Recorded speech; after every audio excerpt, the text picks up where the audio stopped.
I was folding my late husband's old shirts in the kitchen when Nathan's text lit up my phone. "You won't be joining us." Tanya prefers to keep the Hawaii trip within her own family. The message ended there. No explanation, no thank you, just cold dismissal. I set the phone down on the marble counter and stared at the neat pile of laundry. 3 years I had quietly saved every dollar for this family vacation. 3 years of giving up small comforts, taking extra shifts at the flower shop. I had planned every detail of their dream Hawaii getaway. In 30 seconds, my own son had erased me from the trip I had entirely funded. I straightened my shoulders and took a slow, deep breath. Then I found myself smiling. But there was something they didn't know about those reservations, something only I had access to. My name is Margaret, and 2 days before their departure, I was about to remind them who held the keys. The $21,763.84 stared back at me from the bank statement I had printed that morning. 3 years of collecting every spare quarter in my dream jar. 3 years of saying no to dinner invitations, skipping my weekly manicure, and buying store-brand groceries instead of the brands James and I had always preferred. I folded the statement carefully and placed it next to Nathan's text message, which I had screenshotted for reasons I couldn't yet explain. I remember the first sacrifice clearly. It was October 15th, 3 years ago. My neighbor Carol had invited me to join her book club's wine tasting evening. $25 to taste 5 wines and chat with the ladies about the latest bestseller. I was already reaching for my purse when I stopped. James had always said Hawaii was the place where dreams felt possible. We had honeymooned there 42 years ago, and he had promised we would return for our golden anniversary. Cancer took him 2 years before we could make that trip. Instead of wine tasting, I walked to my kitchen and found an empty mason jar. I wrote Hawaii Dream Fund for James on a piece of masking tape and stuck it to the glass. Then I dropped in the $25 I would have spent that evening. The jar made a satisfying clink. The second memory cuts deeper. Last Christmas, Nathan called on December 20th. His voice carried that rushed tone he gets when he's checking items off his to-do list. "Hey, Mom, we're doing Christmas at Tanya's parents' house this year. Her mom wants to cook the turkey, and you know how she gets about her kitchen traditions." I was standing in my own kitchen, looking at the 20-pound turkey I had already bought and brined. The same turkey I had prepared for Nathan every Christmas since he was 7 years old. The same recipe my mother had taught me and her mother had taught her. "What about our tradition?" I asked, my voice smaller than I intended. "Mom, you'll be fine. Maybe take this as an opportunity to rest. You've been doing Christmas for decades. Rest." As if creating memories for my family was some burden I needed a break from. I hung up and stared at that turkey for a long time. Then I called the food bank and donated it. I put the $78 I would have spent on Christmas dinner fixings into the Hawaii jar instead. By March of this year, the jar had grown too small. I opened a separate savings account and watched it climb. Every time I chose the cheaper option, every time I said no to something I wanted, I would transfer the difference. $5 here, $15 there. When my friend Beverly invited me to see the traveling Broadway show that came to our local theater, I calculated the ticket cost, $85. Into the account it went. The number that haunts me most is 18. 18 family gatherings where Tanya had made it clear I was an inconvenience. 18 times I had swallowed comments about my cooking, my clothing, my opinions. 18 occasions where I had smiled and brought gifts and tried to belong in my own son's life. I kept a mental tally because something inside me knew I was documenting evidence I might need someday. Like the time Tanya rearranged the Easter seating chart, so I sat at the kids' table with my 5-year-old grandson, Tommy. "Margaret, you're so good with children. Tommy specifically requested you sit with him." Tommy looked as confused as I felt, but I smiled and made conversation about dinosaurs and juice boxes. Or the Mother's Day, when she posted a beautiful tribute to her own mother on social media, calling her the strongest woman I know and the foundation of our family. That same day, she handed me a generic card Nathan had clearly picked up at the gas station, signed only with their names. No message, no acknowledgement of the grandmother who had babysat their children countless weekends, who had sewn Halloween costumes by hand, who had never missed a school play or soccer game. The Hawaii planning had started as a whisper of hope.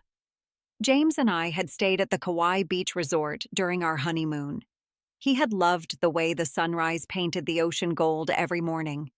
He would sit on our balcony with his coffee, wearing the ridiculous floral shirt I had bought him at the hotel gift shop, and say, "Maggie, this is what happiness looks like."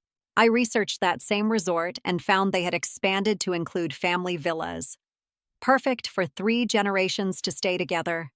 I read every review, studied every amenity, memorized the floor plans. I wanted Nathan's children to see their grandpa's favorite sunrise. I wanted to show them the tide pools where he had collected shells for me. I wanted to tell them stories about the man they barely remembered. The booking process took months of careful planning. I called the resort 17 times to coordinate rooms, meal plans, activity schedules. I spoke to a lovely woman named Linda in their family travel department who helped me design the perfect multi-generational vacation. Snorkeling lessons for the older kids, lei-making classes for my granddaughter Emma, sunset dinners where we could all share stories. I even ordered custom t-shirts online. Peterson Family Hawaii 2024 with a hibiscus design. 12 shirts in various sizes.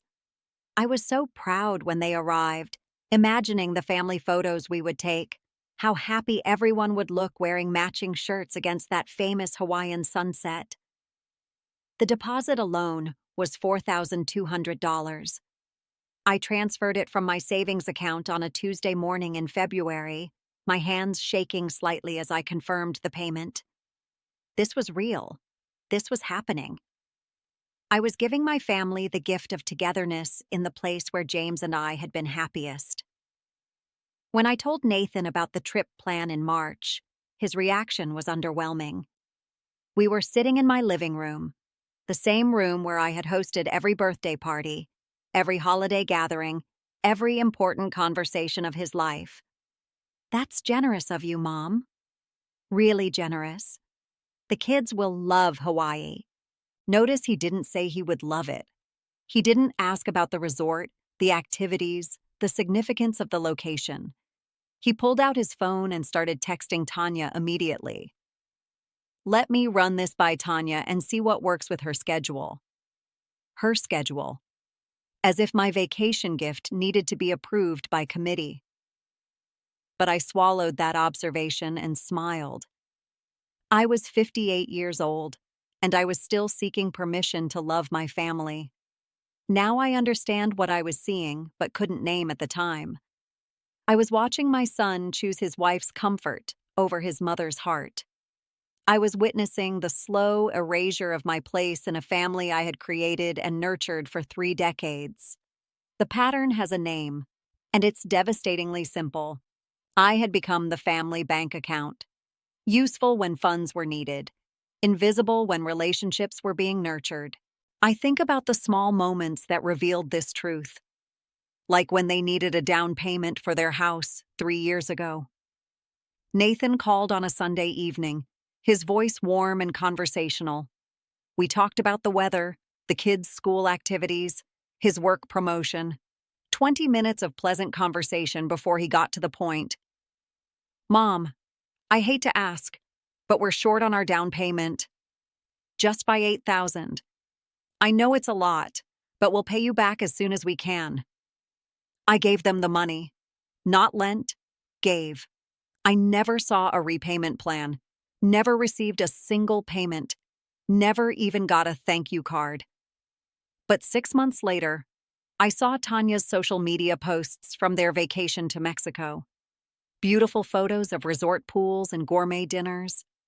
They had money for a vacation, but not to repay their debt to me. The requests came regularly after that.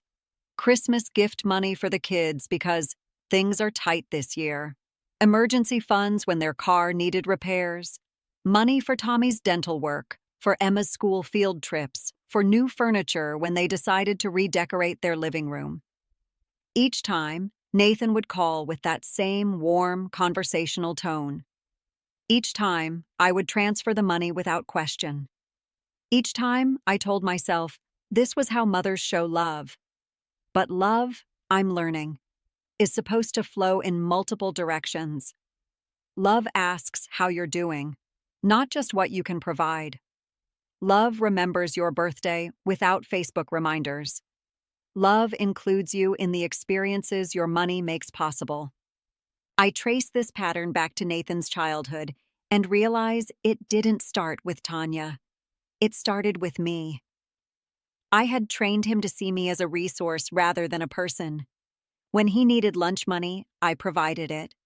When he wanted expensive sneakers, I found a way. When he chose a college beyond our budget, I took a second job to make it work. I thought I was teaching him that mothers are reliable, dependable, selfless. What I actually taught him was that mothers exist to solve problems and fund dreams. I taught him that my needs were secondary to his wants. Tanya simply inherited a system I had already established. She recognized that Nathan's mother was a woman who gave without expecting reciprocation, who could be guilted into generosity, who prioritized everyone else's happiness above her own well-being. The genius of their approach was making me complicit in my own marginalization. They never directly asked me to exclude myself. They simply created situations where my exclusion felt natural, even generous on my part. Like the time I offered to host Emma's birthday party, and Tanya said, "Oh, Margaret, you've done so much already. Why don't you just contribute to the party fund and let us handle the details?" I wrote a check for $300 and received no photos from the event until I saw them on social media 3 days later, or when they planned their anniversary dinner and I offered to babysit. Actually, Tanya's mom already offered, and the kids are more comfortable there. But would you mind covering the cost of the babysitter so we can use that money for a nicer restaurant? I paid for the babysitter I wasn't allowed to be. The Hawaii exclusion was simply the most expensive and elaborate version of a game we had been playing for years. I funded the experience. They enjoyed it. I accepted my role as financial facilitator rather than family participant. But something shifted when I read Nathan's text. Maybe it was the casualness of it, the complete absence of gratitude or acknowledgement.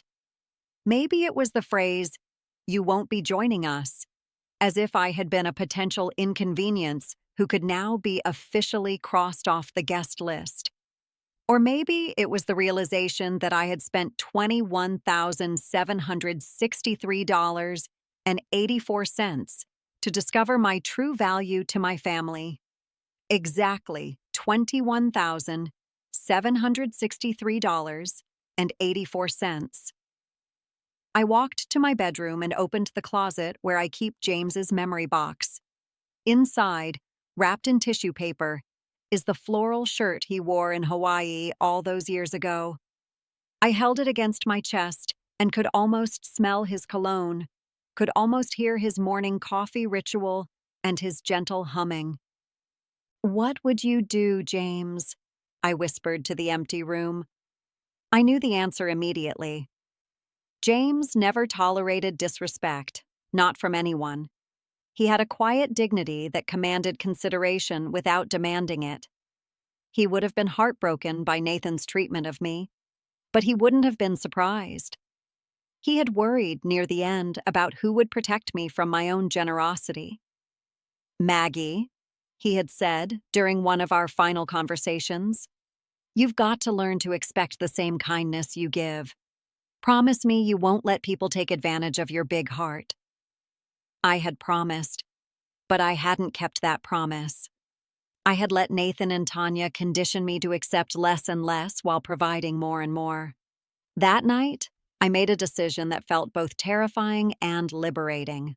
I was going to stop participating in my own erasure. I started by calling my financial advisor, Patricia, whom I had worked with since James's death. Patricia is a no-nonsense woman in her 50s who had helped me organize my finances after becoming a widow. Patricia, I need to understand exactly what control I have over the Hawaii trip expenses. She pulled up my accounts on her computer. Let's see.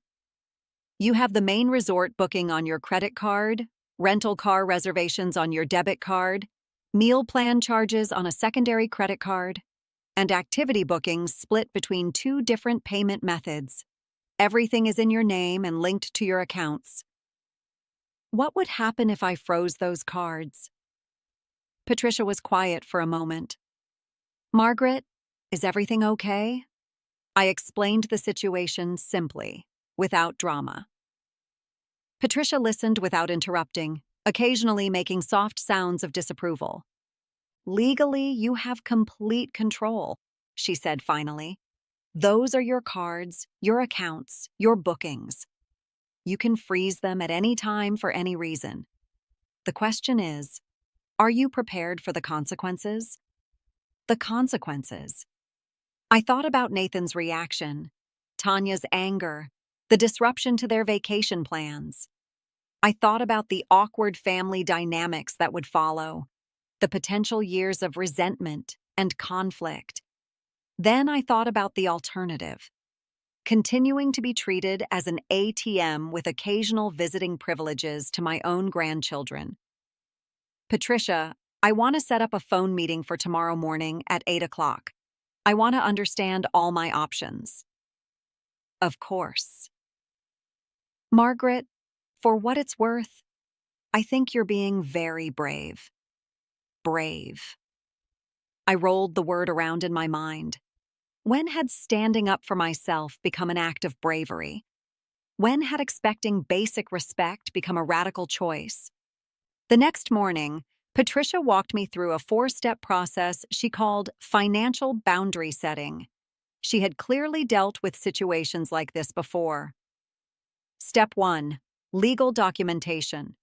We reviewed every contract, booking confirmation, and payment record related to the Hawaii trip.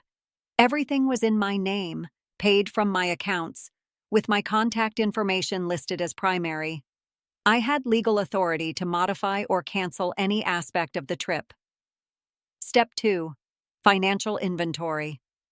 We cataloged every payment method they would need for the trip, resort charges on my American Express, rental car on my Visa debit, restaurant and activity funds loaded onto a prepaid card I had mailed to Nathan 2 weeks prior. Even their airport parking was paid through my account as a convenience to help them start their vacation stress-free. Patricia helped me understand something crucial. I wasn't just paying for this trip. I was financially responsible for every moment of it. If they damaged the rental car, my insurance would cover it. If they ran up room service charges beyond the meal plan, my credit card would be charged. I wasn't a generous benefactor. I was a financial guarantor. Step 3. Logistical consequences. Patricia mapped out exactly what would happen if I froze my accounts. The resort would decline their check-in when the hold on their room couldn't be processed. The rental car company would cancel their reservation when the security deposit was rejected. The prepaid card would stop working for meals and activities. They would essentially be stranded in Hawaii with whatever cash they brought, Patricia explained. No transportation, no accommodation, no meal plan. Step 4.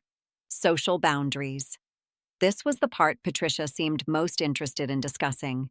She leaned forward in her chair and spoke more directly than usual.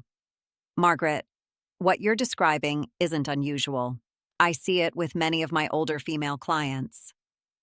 Adult children who view their mothers as financial resources first and people second. The pattern usually escalates until the mother either goes bankrupt, trying to maintain the relationship, or finally establishes boundaries. She opened a folder and pulled out a simple contract template. I recommend you write down exactly what kind of relationship you want moving forward. Not what you hope might happen, but what you actually require. Mutual respect, advance notice for family events, acknowledgement of your contributions, inclusion in activities you fund. Make it concrete. I stared at the blank contract template. What if they refuse? Then you'll know where you stand and you can make informed decisions about your financial support moving forward. That evening, I sat at my kitchen table with a legal pad and started writing. I wasn't drafting demands or ultimatums. I was finally articulating my worth. I require advance notice and input on family events I'm expected to attend or fund. I require acknowledgement and gratitude for financial contributions. I require inclusion in experiences I make possible. I require basic courtesy in all communications. Simple requests that felt revolutionary to write down. The next morning was Friday, exactly 48 hours before their planned departure. I called Patricia at 8 o'clock sharp. "I'm ready to proceed," I told her. "Are you sure, Margaret? Once we do this, you can't undo the immediate consequences." I looked out my kitchen window at the bird feeder James had installed years ago. A family of cardinals was sharing breakfast, taking turns approaching the seeds while the others kept watch. Even the birds understood that family meant looking out for each other. "I'm sure." Patricia walked me through the technical process. We started by placing a temporary hold on my American Express card, effective immediately. Then we froze my Visa debit card with a note that it could only be unfrozen with a phone call and security verification from me personally. The prepaid card required a different approach. Patricia conferenced in the customer service department and explained that I needed to report suspicious activity on the card. Within 10 minutes, they had placed a fraud alert that would require additional verification for any charges over $20. "The holds will take effect within 2 hours," Patricia explained. "Their first sign of trouble will likely be at airport check-in tomorrow morning when the rental car reservation gets declined." I spent the rest of Friday in a strange state of calm anticipation. I cleaned my house, organized my closets, and cooked myself a proper dinner: salmon with roasted vegetables, something I hadn't made for myself in months. I was setting the table for one, but somehow it felt like a celebration. Saturday morning arrived with unusual clarity. I woke up at 6:30, made coffee, and sat in my garden watching the sunrise. At exactly 7:45, my phone rang.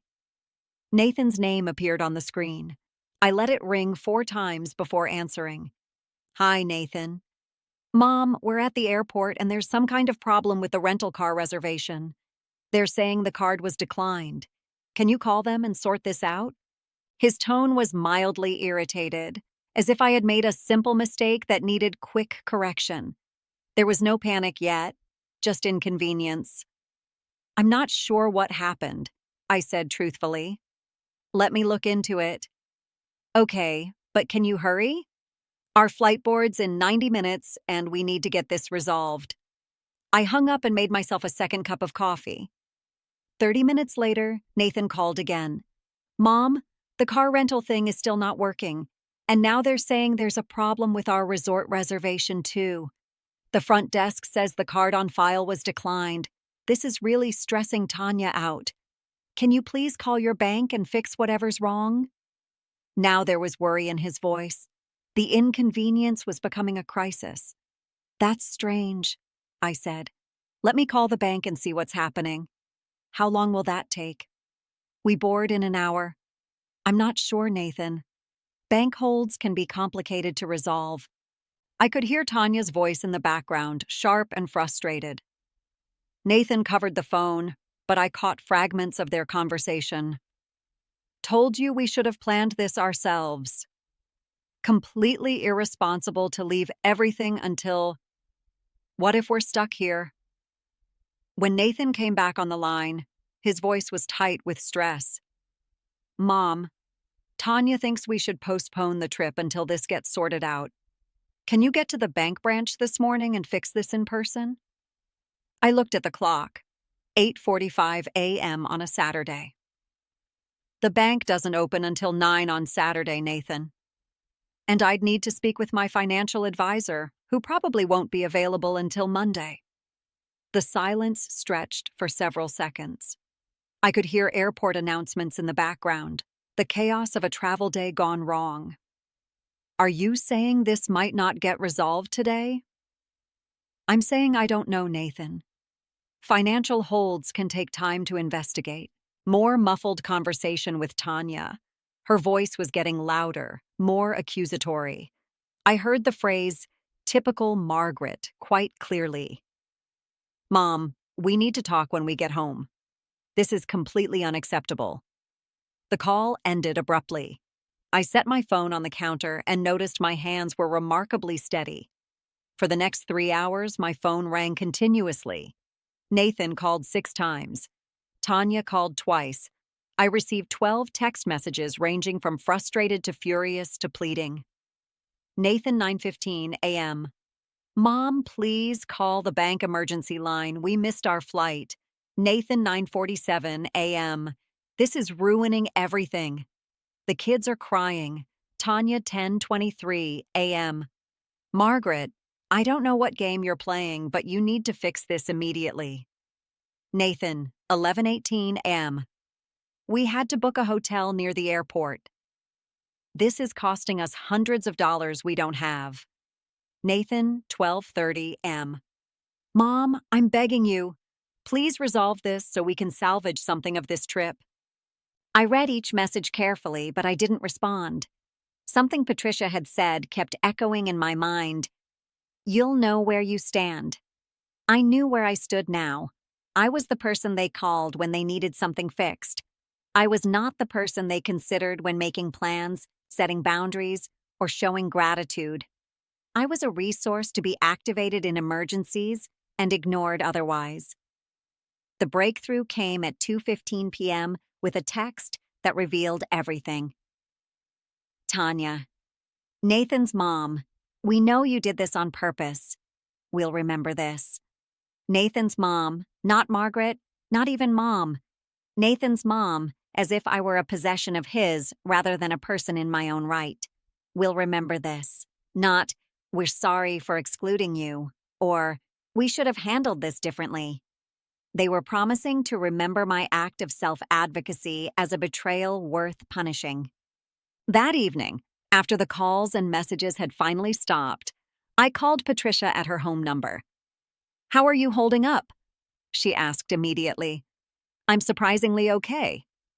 How is that possible? Patricia laughed softly. Because you finally stopped participating in a system that was designed to diminish you. That feeling is relief, Margaret. You're feeling relieved. She was right. Underneath the sadness and disappointment, I felt lighter than I had in years. What happens now? I asked. Now you decide what kind of relationship you want to rebuild, if any, and you decide what you're willing to invest, emotionally and financially, in people who have shown you exactly how they value you. The next morning, Sunday, I woke up with unusual energy. I made a proper breakfast for myself, pancakes and bacon, something I hadn't done since James died. I read the newspaper cover to cover. I called my friend Carol and accepted her invitation to Tuesday's book club meeting. At 10:30, my phone rang. Nathan's name appeared on the screen. I answered on the first ring. Hi, Nathan. His voice was strained, exhausted. Mom, we need to come over and talk. Of course. When works for you? We're in your driveway. I looked out my front window and saw their car. Nathan was in the driver's seat, staring straight ahead. Tanya was in the passenger seat, arms crossed, looking furious. The children were in the back, probably confused and disappointed about their canceled vacation. I opened the front door and waited. Nathan approached first, his shoulders slumped with defeat. Tanya followed several steps behind, her jaw set in determination. The children stayed in the car. "Mom, we need to understand what happened yesterday." I gestured for them to come inside. We sat in my living room, the same room where I had announced the Hawaii trip 6 months earlier, the same room where every family celebration had been planned and hosted. "The bank flagged some unusual activity on my accounts," I said simply. "Apparently, the large Hawaii expenses triggered their fraud protection system." It wasn't technically a lie. Large expenditures can trigger fraud alerts, and I had certainly reported unusual activity. Tanya leaned forward, her voice sharp with accusation. "Margaret, banks don't just freeze accounts randomly the day before major trips. This didn't happen by accident." I met her gaze steadily. "You're right, Tanya. It didn't happen by accident." The room went silent. Nathan looked back and forth between us, clearly not expecting this direct admission. "I froze my accounts because I realized I was funding a family vacation that didn't include me." Nathan's face flushed red. "Mom, we explained that. Tanya wanted to keep it small, just immediate family." "I am your immediate family, Nathan. You know what I mean." "No, actually, I don't know what you mean. I'm your mother. I'm Emma and Tommy's grandmother. I'm the person who raised you, who has supported your family financially and emotionally for years. How am I not immediate family?" Tanya shifted in her chair, clearly uncomfortable with the direct confrontation. "Margaret, you're being dramatic. This was supposed to be a relaxing family trip. Sometimes smaller groups are easier to manage." "Then you should have planned and paid for your own smaller group trip." The words hung in the air like a challenge. Nathan opened his mouth to respond, then closed it. For the first time in years, he seemed to be actually thinking about what I had said, instead of immediately defending Tanya's position. "Look," Tanya said, her voice taking on a patronizing tone, "we appreciate everything you've done. We really do. But you can't hold finances over our heads every time you don't get your way." I stood up slowly, feeling a calm determination settle over me. "Tanya, I want you to listen very carefully to what I'm about to say. I didn't fund this trip to hold anything over anyone's head. I funded it because I wanted to create beautiful memories with my family in a place that was special to my husband and me. I wanted to share James's favorite sunrise with his grandchildren. I wanted to feel connected to the family I raised and supported." I walked to the mantel and picked up a framed photo of James and me in Hawaii during our honeymoon. When Nathan texted me that I wouldn't be joining, I realized I wasn't being treated as family. I was being treated as a bank account with occasional visiting privileges. Nathan finally found his voice.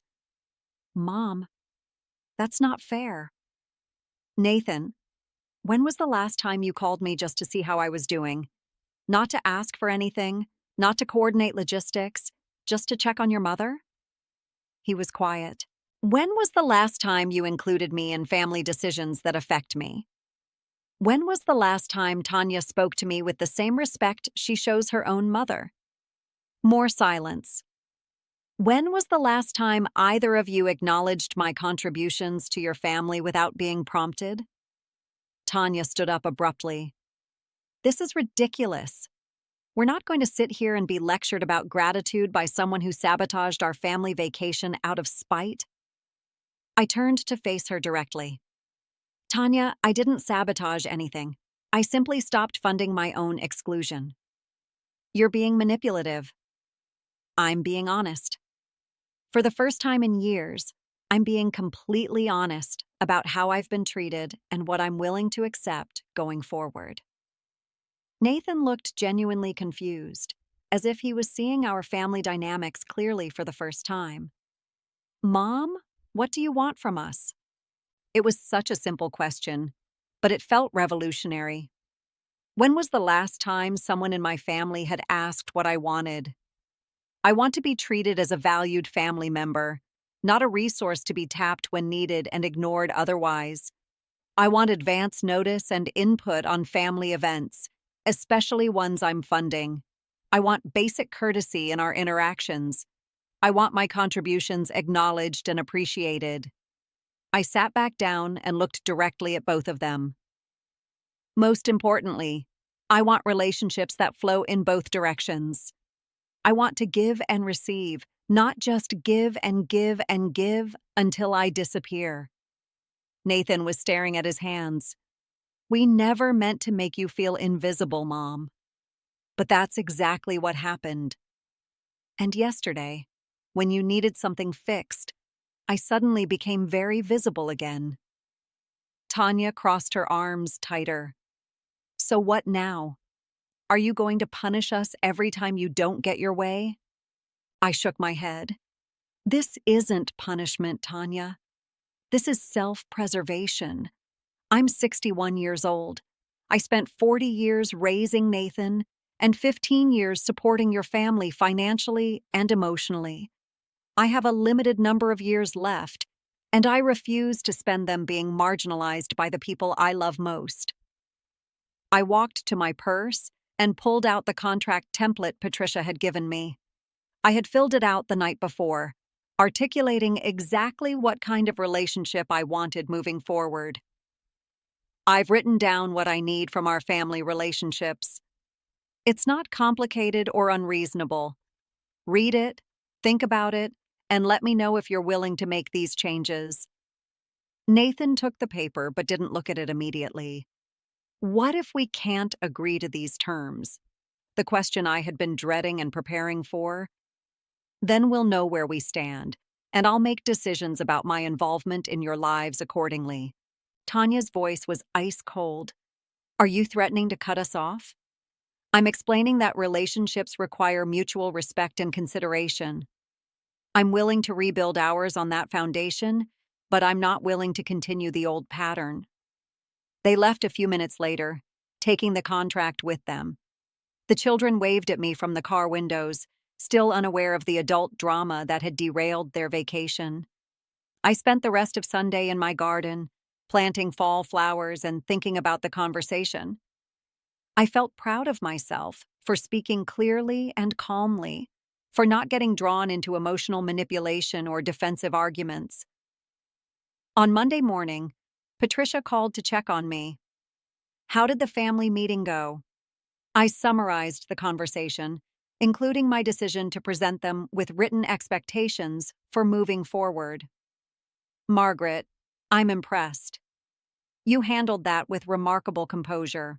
I kept thinking about something you said, that I would finally know where I stand. It was actually liberating to stop guessing and wondering and just be direct about what I need. What happens if they refuse your terms? I had been thinking about this question all night. Then I'll redirect my energy and resources toward relationships that do value me. I'll spend my remaining years being appreciated rather than taken for granted. Patricia was quiet for a moment. You know, I have other clients who have been through similar situations. Sometimes the adult children come around when they realize the gravy train has actual conditions attached. Sometimes they don't. Either way, I'll know I tried to salvage the relationships with honesty and dignity.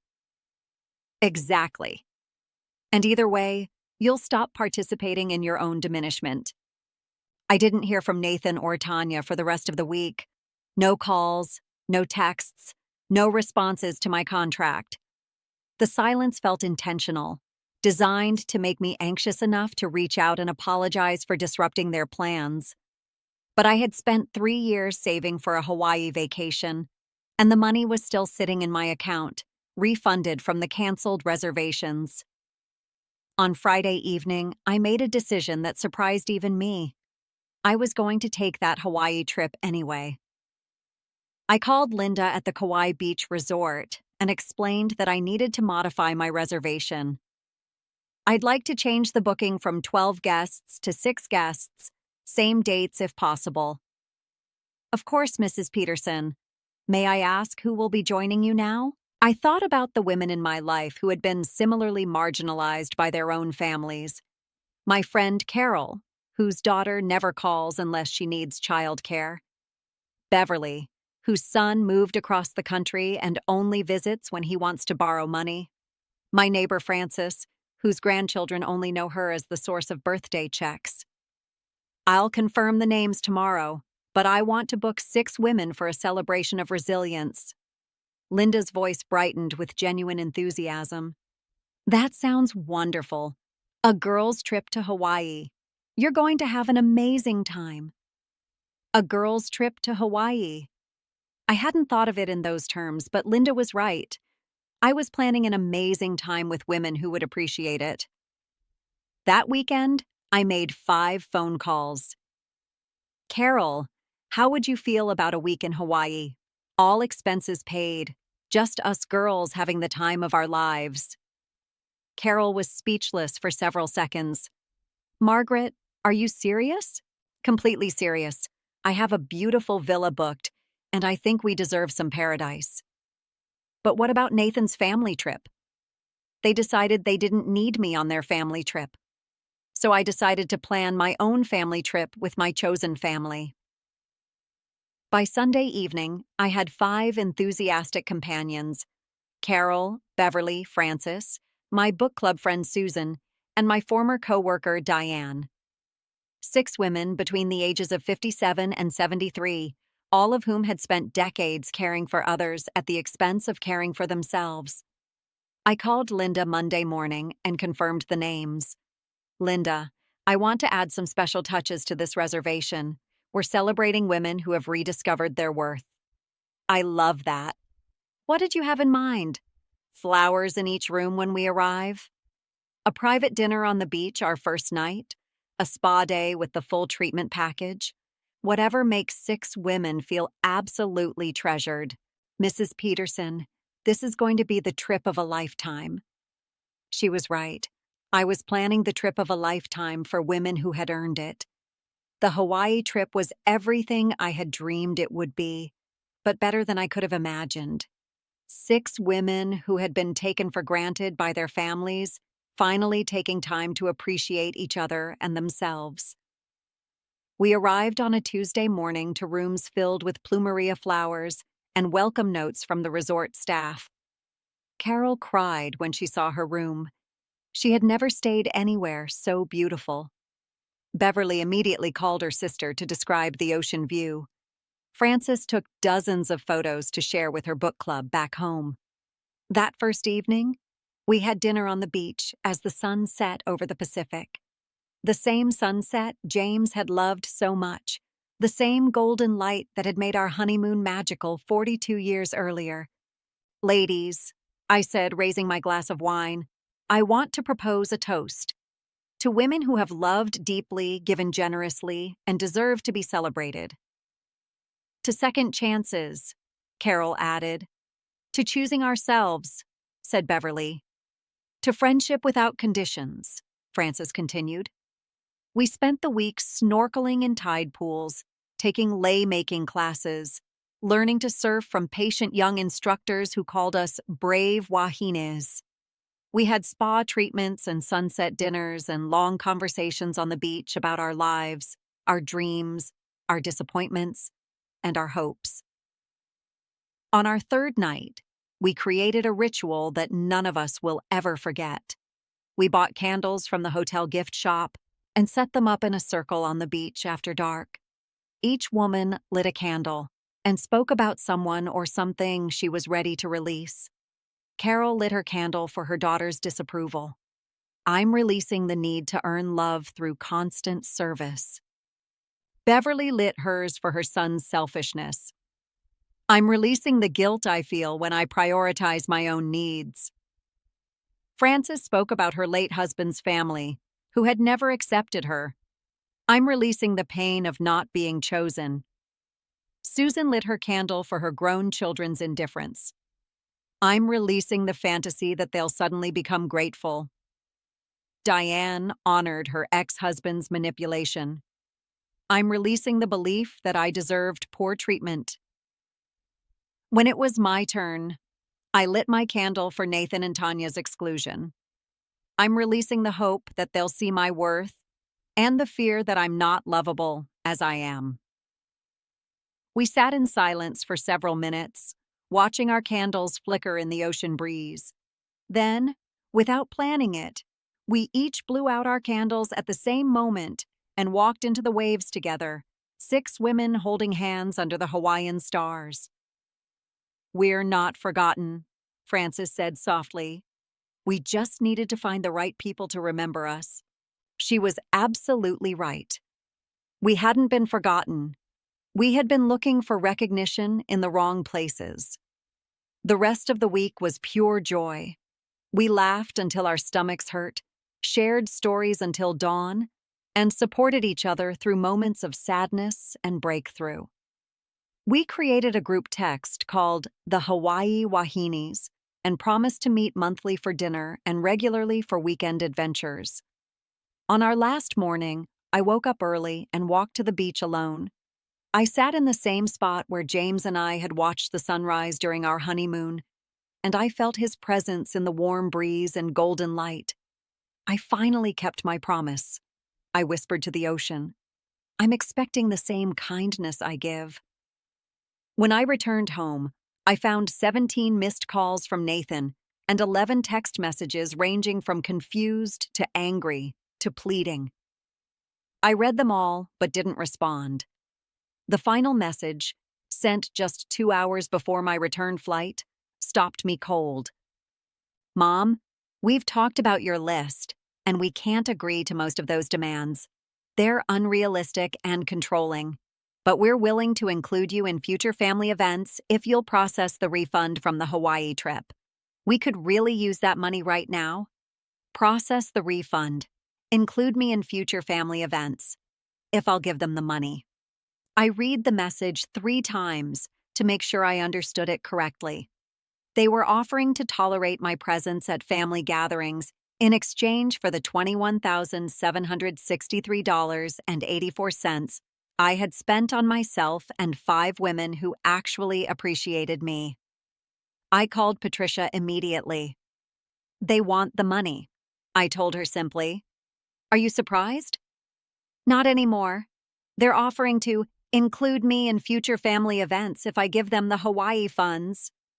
Patricia was quiet for a long moment. "Margaret, do you hear what they're actually saying?" "That my presence is a commodity they'll trade for money." "Exactly. They're not apologizing for excluding you. They're not acknowledging how they treated you. They're setting terms for your re-entry into a system that was designed to exploit you." I looked around my house, filled with photos and memories of the family I had raised and supported. I thought about the Hawaii trip, the laughter and healing I had experienced with women who celebrated my existence rather than calculating my utility. "Patricia, I know what I need to do." "What's that?" "Nothing. I'm going to do absolutely nothing." I didn't respond to Nathan's text. I didn't call to explain or negotiate or defend my position. I simply let the message stand as the final evidence of how they truly perceived our relationship. 2 weeks later, Carol called with exciting news. "Margaret, you'll never guess what happened. My daughter Jennifer called last night just to chat. No agenda, no requests, just wanted to see how I was doing." "That's wonderful, Carol. She said she's been thinking about our relationship and wants to make more effort to stay connected. She asked if I'd like to have lunch this weekend, just the 2 of us." I felt a warm surge of happiness for my friend. "What do you think changed?" "I think I changed. Ever since Hawaii, I've been different with her, more confident, less eager to please. I think she's finally seeing me as a person instead of just her mother." Over the next month, I heard similar stories from Beverly, Frances, and Susan. Their adult children were suddenly making more effort, showing more respect, initiating more contact. Not because these women had become more accommodating, but because they had become more self-possessed. The change in me must have been equally apparent, because Nathan began reaching out with increasing frequency, not with demands or requests, but with something resembling genuine interest in my well-being. Mom, I drove by your house yesterday and saw you working in the garden. The flowers look beautiful. Thanks, Nathan. I've been spending more time outdoors lately. How are you feeling? You seem different. Different. I was different. I was a woman who had learned to expect reciprocal love, who had found her tribe of chosen family, who had redefined her worth on her own terms. I feel good, Nathan. Really good. Mom, about the Hawaii thing? Tanya and I have been talking. I waited, curious to see where this conversation would lead. We think we handled that situation poorly. How so? We should have planned better, communicated better. We should have included you from the beginning. It wasn't quite an apology, but it was acknowledgement. More than I had received in years. Thank you for saying that, Nathan. Would you be willing to try again? Maybe plan something together for Christmas, all of us working together this time? I thought about his request. 6 months ago, I would have immediately said yes, grateful for any invitation back into their lives. Now, I considered it carefully. What did you have in mind? Maybe hosting Christmas dinner at our house this year, with both families, your side and Tanya's side. Everyone contributing something, everyone included in the planning. That sounds lovely. What would you like me to contribute? Actually, we were hoping you could help with the logistics. You're so good at organizing events. And maybe contribute financially to the meal, but this time we'd make sure you're honored as the hostess alongside Tanya. Honored as the hostess, alongside Tanya, in exchange for my organizational skills and financial contribution. I realized they were offering me an upgraded version of the same role I had always played. The person who makes things possible for other people while receiving minimal recognition for the effort. Nathan, I appreciate the invitation, but I think I'm going to host my own Christmas dinner this year. Your own dinner? Yes. I'm inviting Carol, Beverly, Frances, Susan, and Diane. We're calling ourselves the Hawaii Wahines now, and we've decided to spend holidays together. But what about family Christmas? You're welcome to join us if you'd like. All of you, Tanya, and the kids. But I'm planning the menu, decorating my house, and hosting people who actually enjoy my company. The silence stretched for several seconds. Mom, are you saying we don't enjoy your company? I'm saying I've found people who do, unquestionably and consistently. And I've decided to spend my holidays feeling appreciated rather than useful. Can I call you back? I need to talk to Tanya about this. Of course. But Nathan, there's something I need you to understand. I'm not negotiating for inclusion in your family anymore. I'm creating my own family with people who value what I have to offer. After Nathan hung up, I sat in my living room looking at the photos on my mantle. Pictures of family gatherings where I was always in the background, serving food or holding coats or cleaning up while others celebrated. I walked to my closet and pulled out James's floral Hawaii shirt, the one he had worn during our honeymoon. I held it against my chest and felt overwhelming gratitude for the lesson he had taught me 42 years ago, and I had finally learned. Happiness isn't something you earn through service or purchase through sacrifice. Happiness is something you choose, and sometimes choosing it means disappointing people who preferred you unhappy but useful. I picked up my phone and called Carol. Carol, how do you feel about hosting Christmas dinner for 6 amazing women? Margaret, I feel like that's the best idea I've heard all year. Perfect. I'll bring the turkey and the wisdom that we're exactly where we belong. On Christmas morning, my house was filled with laughter, gratitude, and the kind of joy that comes from being seen and celebrated exactly as you are. 6 women who had learned that being forgotten by some people means being finally found by the right people. Nathan and his family didn't join us, but they did send a lovely card acknowledging my worth and expressing genuine hope for rebuilding our relationship on more respectful terms. Progress, not perfection. As I write this, it's been 8 months since the Hawaii text that changed everything. 8 months since I decided to stop participating in my own erasure. I spent those months discovering that belonging isn't about being chosen by people who don't really see you. It's about choosing to surround yourself with people who do. The Hawaii Wahines meet monthly for dinner and quarterly for adventures. We've planned trips to Napa Valley, the Grand Canyon, and next year we're returning to our beloved beach in Kauai. We support each other through health scares and family drama, and the ordinary challenges of being women over 60 in a world that often treats us as invisible.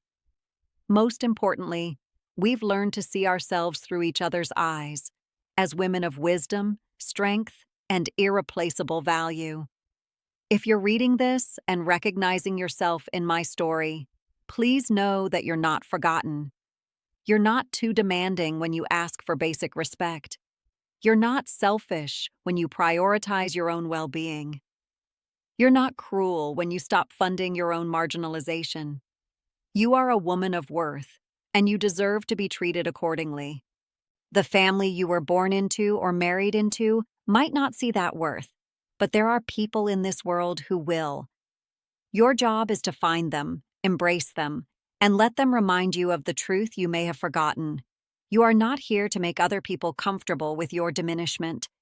You are here to live fully, love deeply, and be appreciated completely. Welcome to your second chapter. Welcome to being seen. The most beautiful discovery was realizing I wasn't forgotten after all.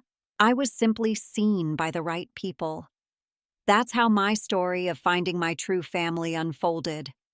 If you connected with this journey, subscribe here. I have so many more stories of women who found their strength.